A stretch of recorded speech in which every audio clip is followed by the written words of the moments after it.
Pessoal, muito boa tarde, Marcelo Monteiro, advogado. Hoje eu venho trazer aqui algumas informações sobre o AF, o Sistema de Auxílio Financeiro Emergencial. Tem muita gente falando sobre isso e tem muita informação que tem chegado até nós aqui que não é verdade. Então, portanto, eu vou trazer as informações, inclusive aqui, mostrando o processo para vocês, para dizer o que é, né, e o que não é verdade.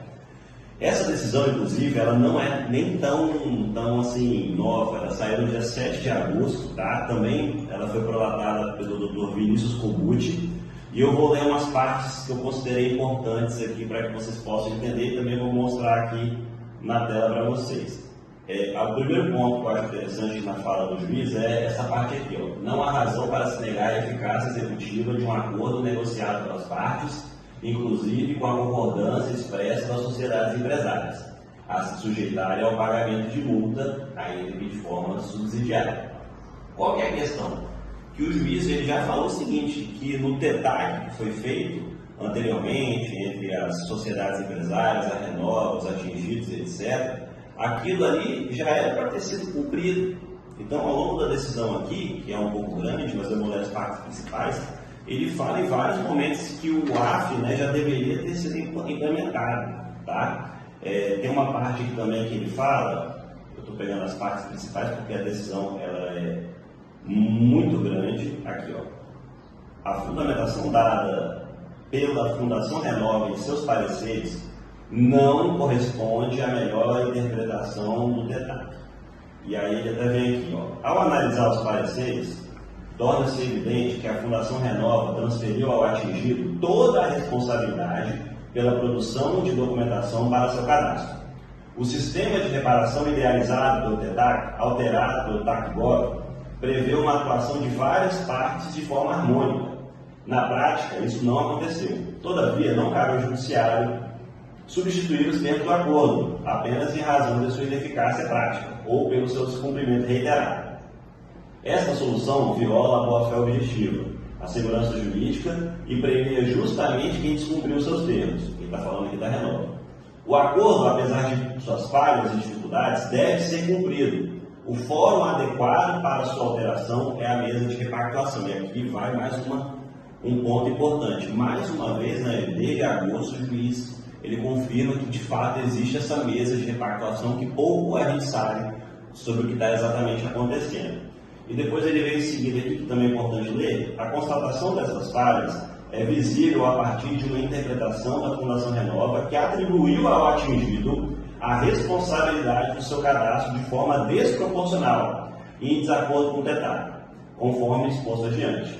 A hipossuficiência dessas partes é presumida, ou seja, a ausência de condições financeiras é presumida, razão pela qual, inclusive, foram idealizadas as assessorias técnicas independentes. De qualquer modo, a Fundação Renova, enquanto entidade criada para fins de reparação das consequências do desastre, deveria ter uma atuação proativa no cadastramento e identificação dos impactados, pois assim determina o próprio TETAC.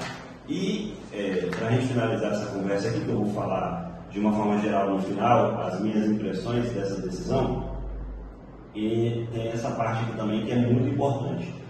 O parecer acima, né, que ele fala do parecer feito pela Fundação Renova, principalmente porque a Fundação Renova negou a diversas pessoas o direito ao auxílio financeiro emergencial, o parecer acima é genérico e se repete nos vários indeferimentos juntados no link da Fundação Renova e se encontra em desacordo com o TETAC. A cláusula 21 prevê a possibilidade de autodeclaração, a qual foi sumariamente desconsiderada pela Fundação Renova, com a exigência de apresentação de documentos ligados ao programa de indenização imediata, o qual não se confunde com o auxílio emergencial. E aqui vem um ponto importantíssimo. O que o juiz quis dizer aqui?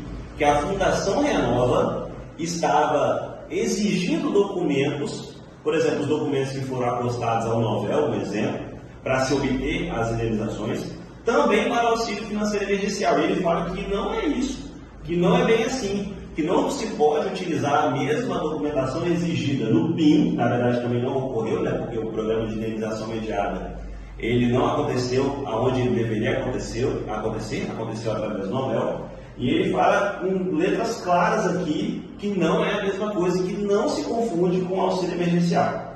O cadastro realizado com base na cláusula 21 apresenta suas fragilidades e inconsistências. Isto não implica a transferência completa do ônus à comprovação ao atingido. É necessária uma postura ativa da Fundação Renova na verificação do cadastro e análise das informações, especialmente no caso concreto. E mais à frente aqui, ele coloca: de todo exposto, torna-se evidente que o parecer acima está em completo desacordo com as disposições do TEDAC. A negativa foi genérica e se baseou por completo no fornecimento de informações pelo atingido, parte hipossuficiente. E por fim, essa decisão, ela fixou uma multa em desfavor da Renova por não ter cumprido a questão do auxílio financeiro emergencial na importância de R$1 milhão, tá? E tem uma última parte final que eu quero ler para vocês aqui, que é importante.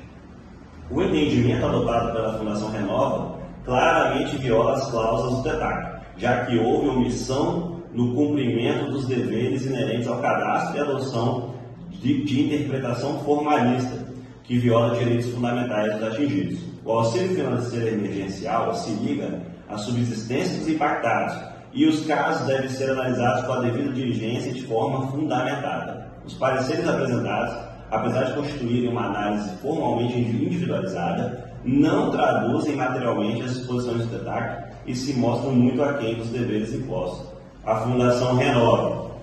E aí, gente, vamos para a parte que interessa. Nessa decisão, o juiz ele delibera tão somente com relação à demora da Fundação Renova para poder se iniciar os pagamentos pelo AF, né, que seria o Auxílio Financeiro Emergencial, e fixa essa multa.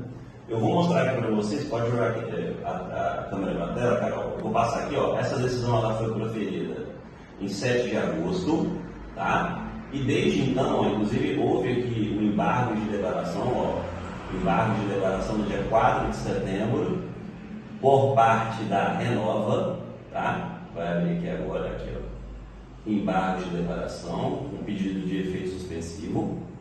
E aí, tem aqui uns outros documentos que a Fundação Renova juntou, mas até o presente momento, gente, o que eu quero dizer, não teve outra deliberação sobre essa questão do AF nesse aspecto. E o juiz até colocou na decisão aqui para finalizar. Salienta que o presente processo trata do cumprimento da obrigação de pagar. Não se trata de ordem para o cumprimento forçado da deliberação número 300, que é onde fala da questão do AF. Ao se reconhecer a legalidade da multa, ele só está se discutindo a legalidade da multa que está sendo aplicada pela Renova, mas o juiz, em várias oportunidades, salienta que o AF, que o Auxílio Financeiro Emergencial, já deveria ter sido cumprido há muito tempo. Então, portanto, hoje é dia 29 de setembro, a gente não tem nenhuma informação concreta sobre o pagamento desse auxílio financeiro emergencial.